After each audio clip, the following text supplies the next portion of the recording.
Hi there, everyone. Coming up on the ACSA Legislative Lunch Break, Edgar and I will have all of your latest news and information from the state capitol and from CDE with an in-depth analysis on how it impacts you. Plus, we're talking about a Politico article that came out this week talking about the impact of the COVID-19 pandemic on academic achievement. We'll talk with one of the people quoted in that in that article coming up. Plus, we've got a dog story for you. For all of our viewers who like dogs, a dog story for you as well. The ACSA Legislative Lunch Break starts now.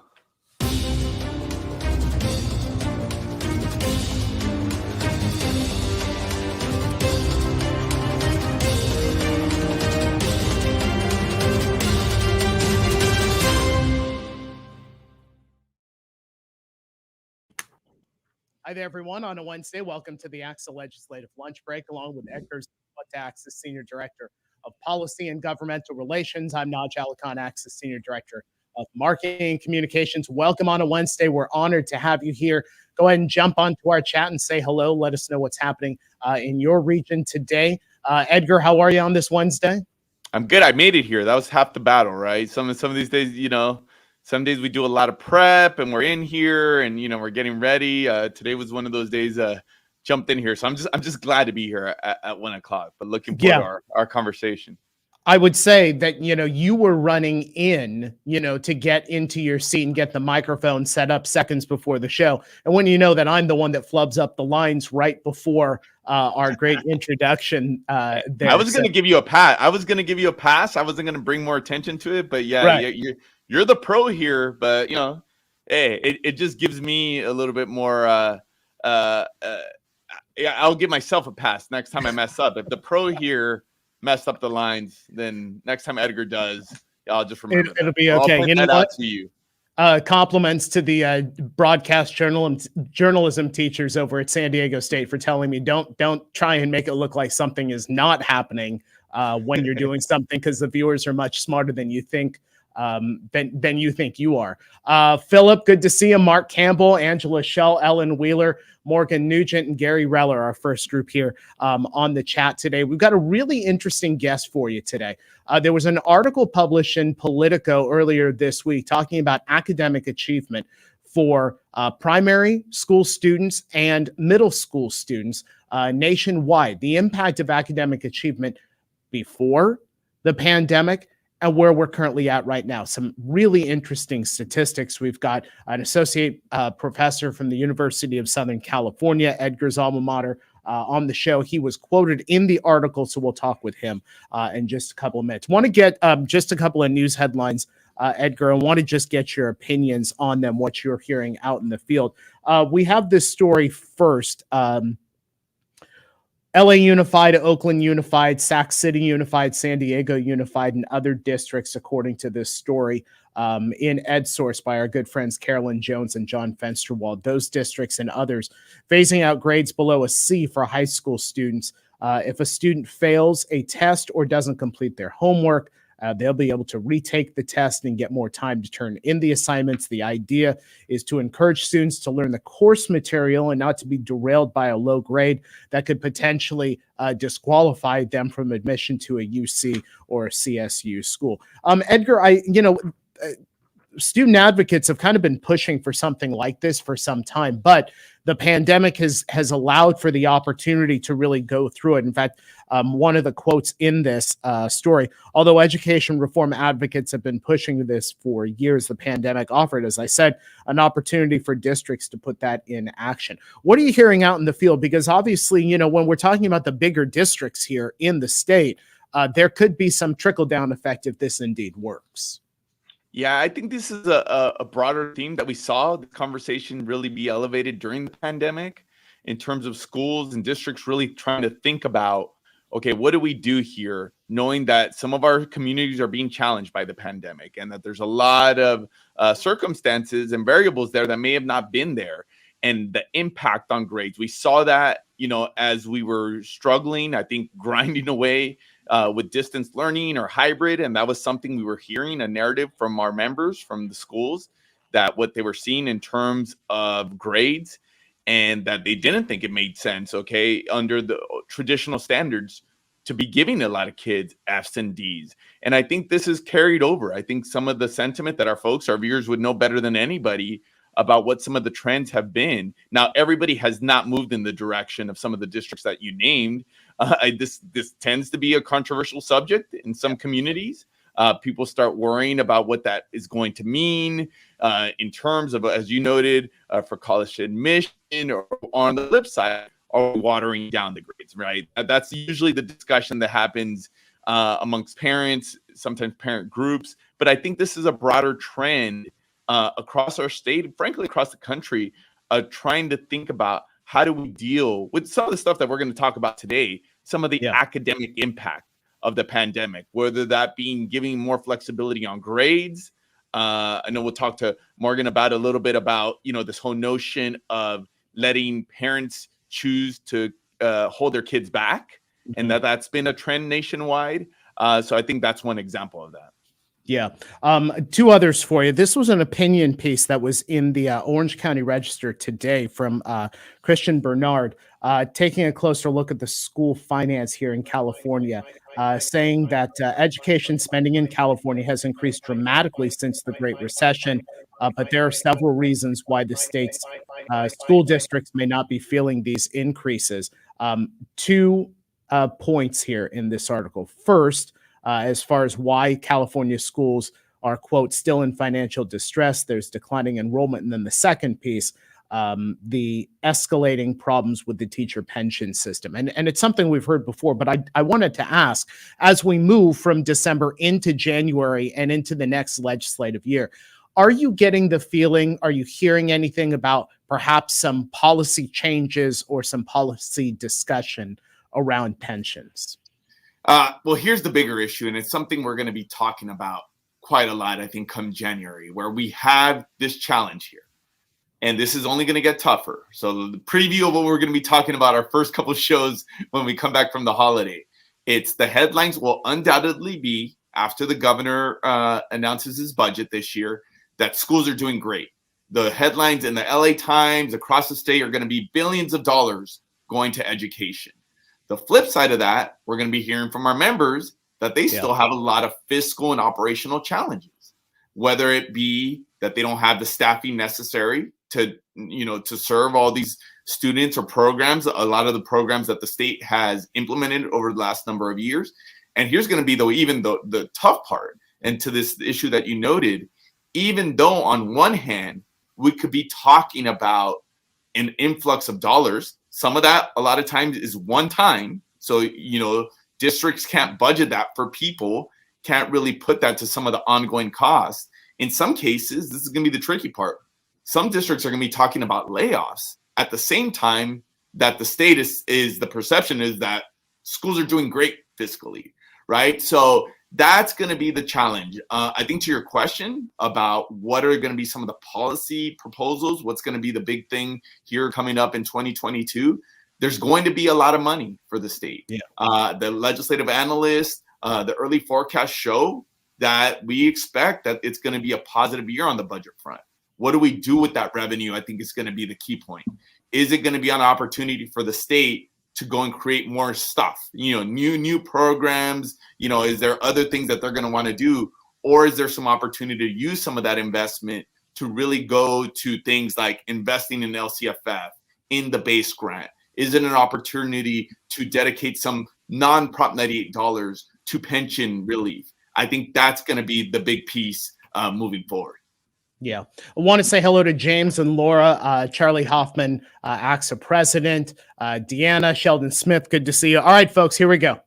This is going to be the best part of the news headlines here at the top of the show. You ready? Edgar, you ready for this? I'm waiting. All right. Out of the it better be good. Whatever you're about to say, it better be good. Let me put it this way. I wish we could take a live picture inside the Alicon house at my lazy dog, because he would be impacted by this story.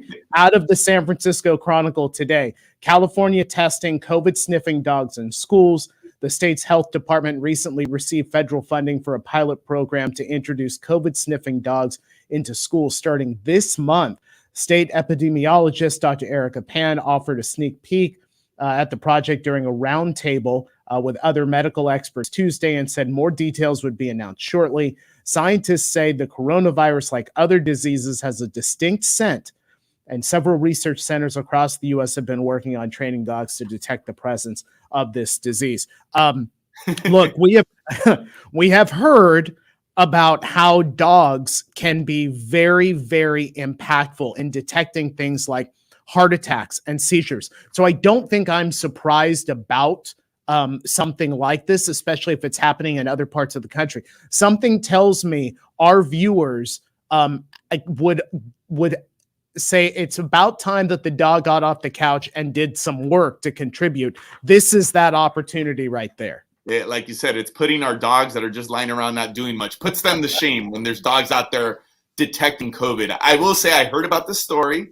Our great coworker, Surette, who's been on this show a number of times, covers all things COVID and CDPH, heard about this in one of the meetings with state officials. And when she told me about it over a text, that emoji, the mind blown emoji, that was kind of my reaction. Like, dogs that detect COVID, that's next level, right? So where my mind went as soon as I saw that is Najee's going to have a great idea. These dogs is get on the show. That's where my mind went. But quite innovative, right? In terms of having dogs now detect COVID. From what I hear from the state officials, from what Surette told us, is that it only takes a couple months to train these dogs, and that this is a program that they're going to grow. So maybe a COVID sniffing dog coming to a school near you, we'll have to wait and see if maybe one of the dogs wants to come on. Maybe the dogs can co-host our holiday show next week. I think that's good. In fact, that reminds me, folks, we are looking for your holiday photos. We have one viewer has sent in a holiday photo, and Edgar and I are going to be all dolled up next week in our holiday gear. So make sure you send in a photo. ACSA group at ACSA.org. Make sure to send those in so we can go ahead and put those on the air. And then you get a laugh with Edgar and I as we put on our holiday best. Let's move to our guest, because you and I both alerted to this story in Politico this week that showed some statistical information, some data, some comparison data on some standardized testing involving elementary school and middle school students before the pandemic, and then on this side of the pandemic and academic achievement. So let's go ahead and bring in our guest. He was quoted in this article. Morgan Polikoff is the Associate Professor of Education at the University of Southern California, again, quoted in this article. Morgan, it's so great to have you here on the show. Let me set this up for your reaction.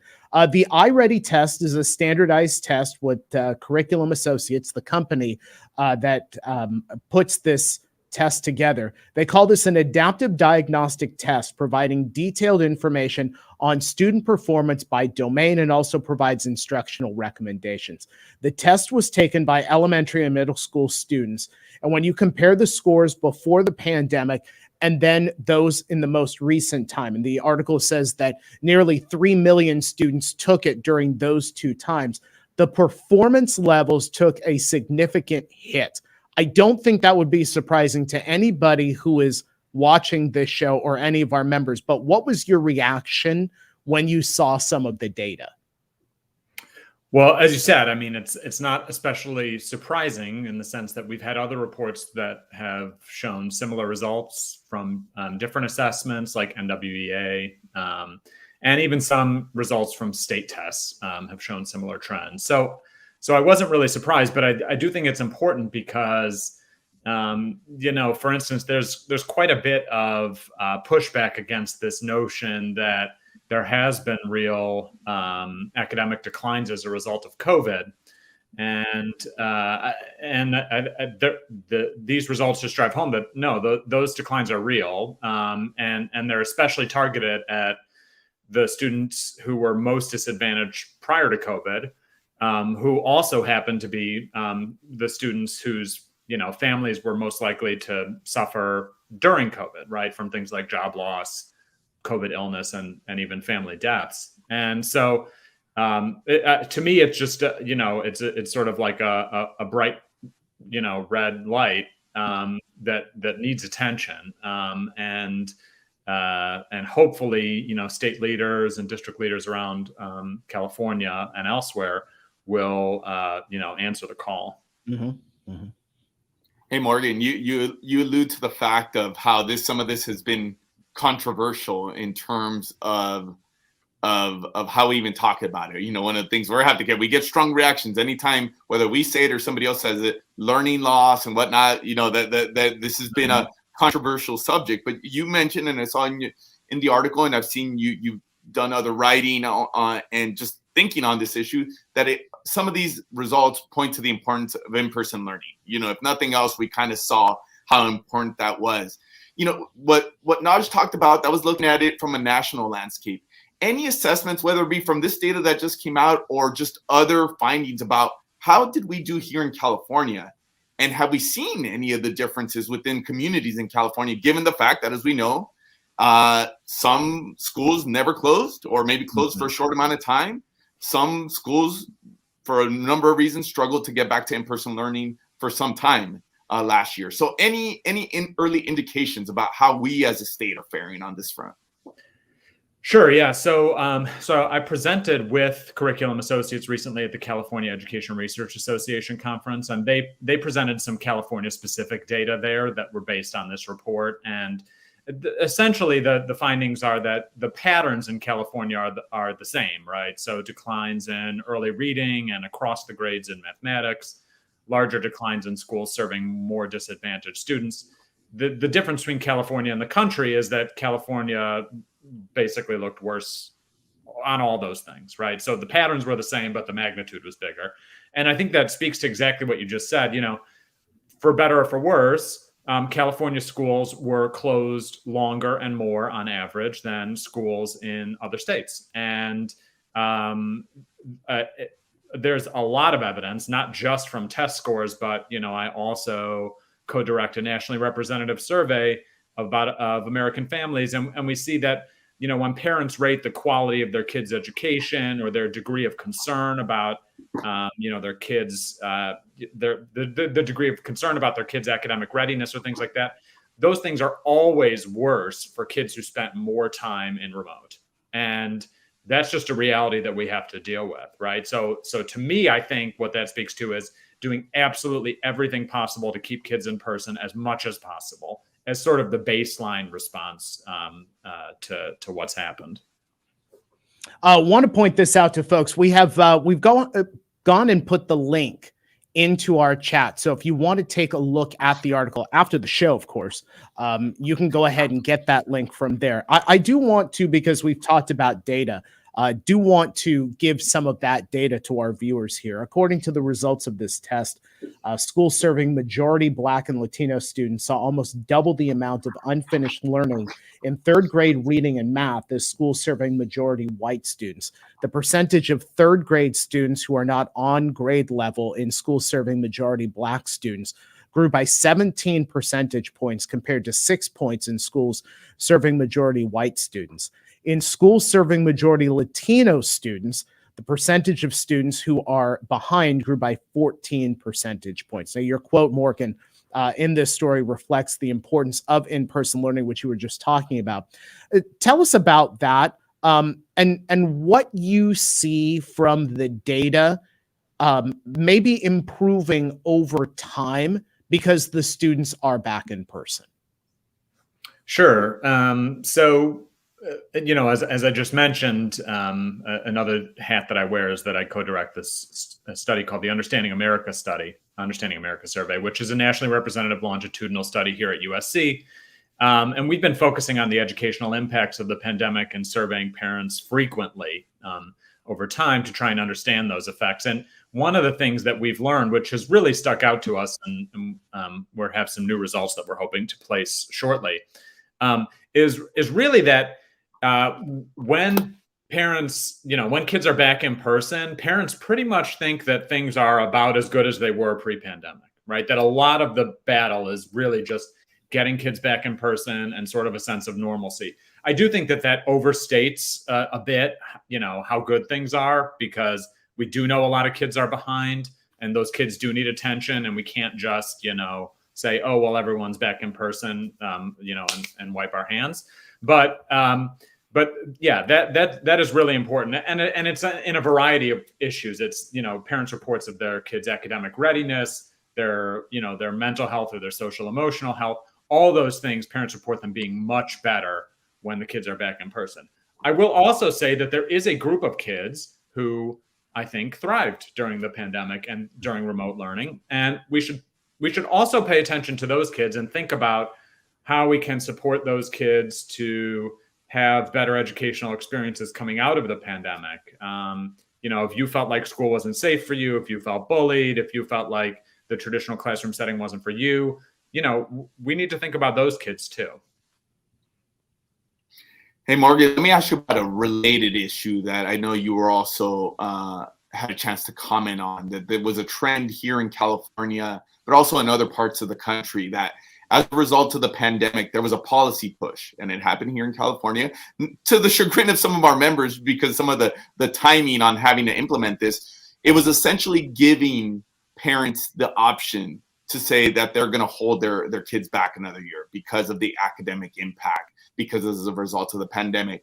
I know that there was some data that came out, some reporting this week, that what we've seen is that not many parents took advantage of that. And that's probably not a huge surprise to many of our folks, but I think there was such a big push on the policy level from whether it be experts or community groups, folks really trying to think about the equity issues here. What's your reaction here? Why did this never get any steam? And kind of maybe give us some light there. What had some of those early results been? Yeah, I don't have the numbers in front of me, but they were they were both shocking and also not at all shocking about the number of parents who took this up. It was like 10 parents and, in these huge school districts. So it's just not, it's not surprising to me that when you give parents the option to hold their kids back, that they're by and large not going to take that, right? That it seems like to me, and I'm not a parent, but that might feel like you were disadvantaging your kid when, of course, you might actually be helping them out. My opinion about this, I don't want to get too controversial here, but to me, this feels like, policymakers or school systems sort of kicking the can to parents and not making the tough decisions that need to be made.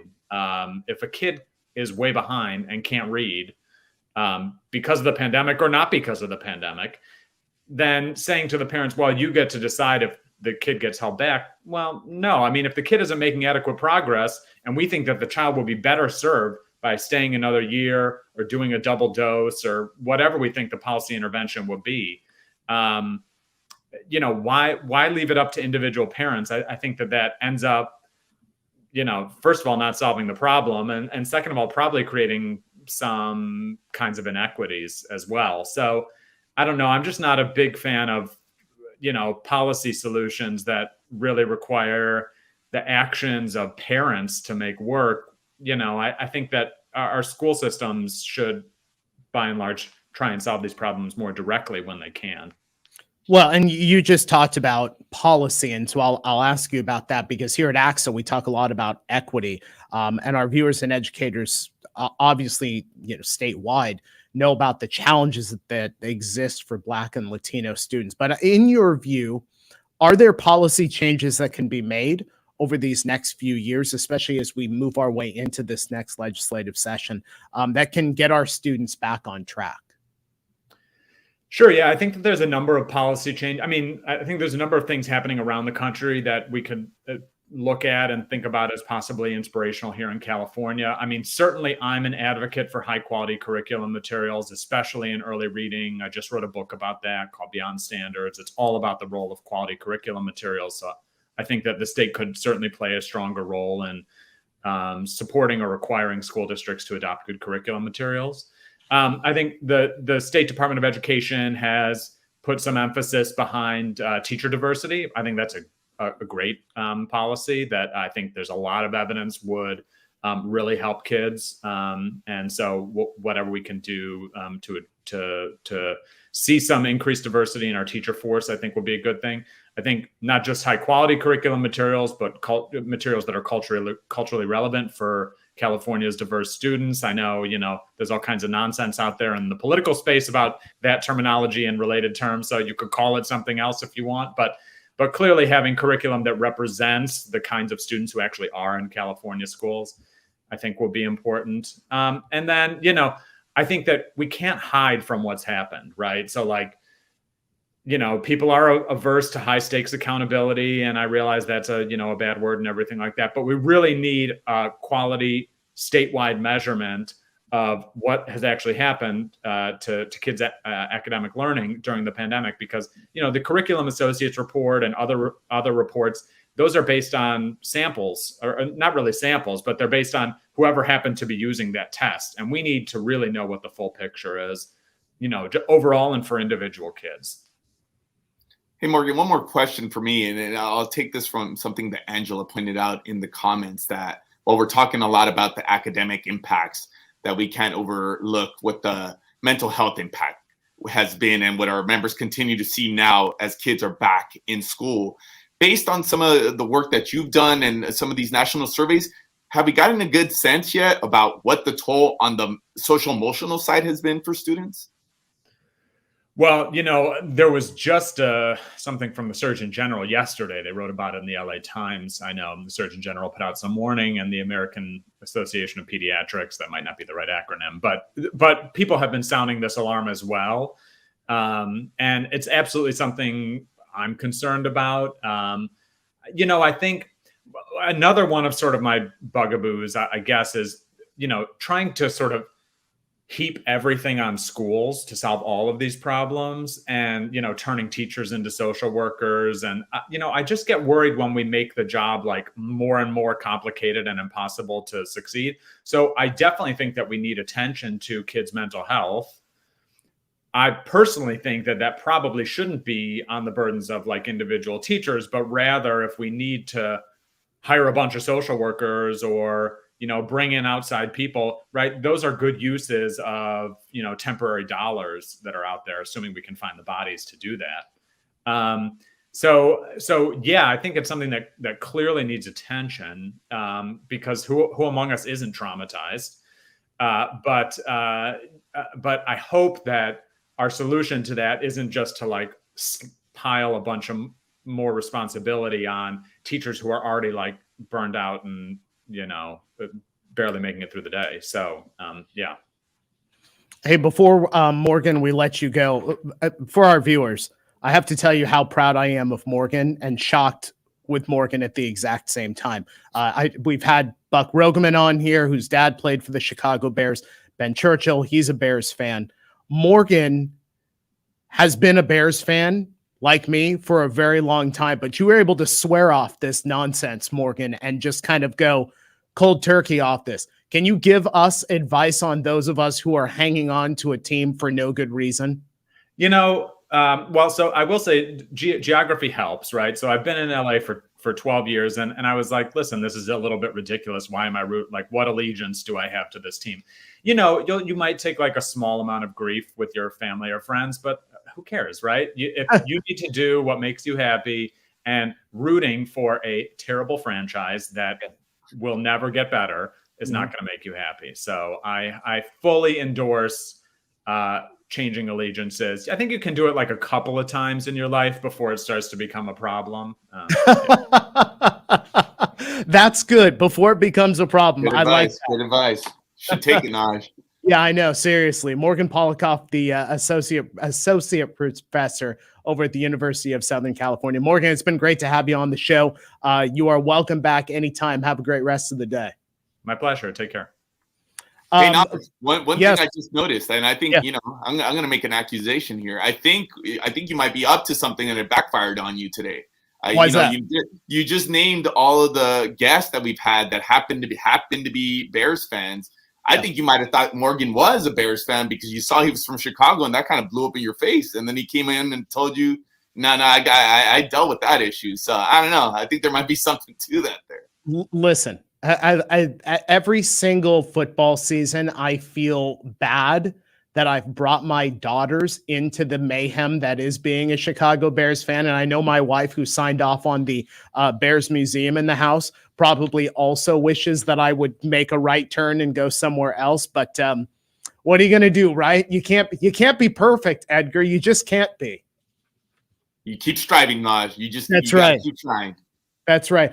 Just for those of you who are wondering why Edgar looks like he's broadcasting from the sea today, it is becoming ever apparent, Edgar, that we need to get you a new computer for Christmas. That's what I'm open. I'm open. I could share my Amazon wish list if that's what it takes there. Yeah, I apologize. I saw myself and I was like, I look a little blurry here today. So yeah. We'll get that fixed here for next week, hopefully. Hopefully. Hey, want to bring this to everybody's attention because we've asked this question before and given all of you the opportunity to suggest a topic. Dave Garcia over at Region 7 says this fall, some districts in California mandated vaccines by certain dates for students and staff. Those dates have passed. How is it going for them? Certainly a topic that we will definitely want to cover as we move forward. But again, folks, if you have questions, topics, if you will, go ahead and send those to us because we definitely like to have them. That's a good one. That is definitely a good one. Going back to something from earlier, the one person who has submitted a holiday photo for next week, Scott Nanick, Calaveras County Superintendent. So folks, get that in ASAP ACSA group at ACSA.org. Also want to show you this, our Every Child Counts Symposium coming up at the start of 2022 for a preview. Here's a video.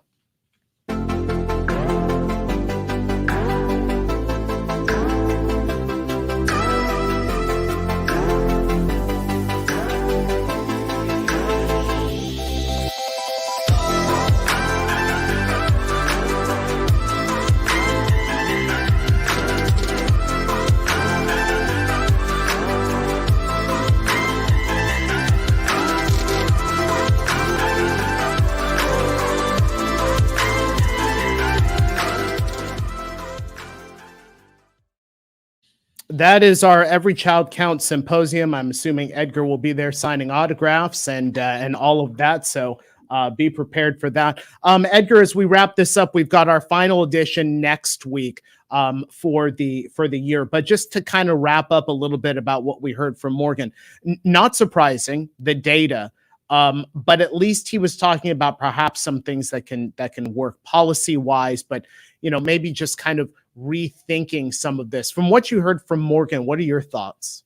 Well, first of all, anytime we talk about this data, it's not like it's earth-shattering. It's things that we know, right? And the folks that know the best are our folks here watching, as our viewers, our members, right? Because they're seeing it. We've been hearing this all year long about what some of the impacts have been across the board from students coming back after having a myriad of academic options last year. So some of this is validating. I think the flip side of that is now, what is it that we're going to have to do because of that? And, as us who deal on the policy side, making sure that the policymakers don't have any brilliant ideas that could have unintended consequences either, right? Really making sure that any policy decisions are grounded in the expertise of the folks that know the best, which are our educators. So that's 2022, I'm sure, is going to be a lot of these conversations continuing on in terms of what can we do to continue to support students in the wake of everything that all of us have been through. And I think, as some of our members pointed out, also being sensitive of what's happening on the staff level and with our members and with our teachers that are obviously at capacity. So I think a lot to be discussed, and I'm sure we'll be right at the front of that here coming in 2022. Yeah, and before we leave, I do want to make mention of this. Daniel Thigpen, our good friend over at San Juan Unified, I happened to post this Happy Festivus thing from Seinfeld on my Facebook account last week because this was on my desk. And Daniel said, hey, you know what? Maybe a list of grievances. So Edgar, perhaps next week I bring my list of grievances. We'll see. We'll see who gets on that list, right? I'm sure that there's a couple. We're tuning in for no other reason, just to hear that from you now. There you go. All right, folks. Thank you so much for joining us here on the ACSA Legislative Lunch Break. We're back next Wednesday, 1 p.m. live and interactive here on ACSA Facebook and ACSA YouTube. Have a great rest of the day and great rest of the week, and we'll see you next week.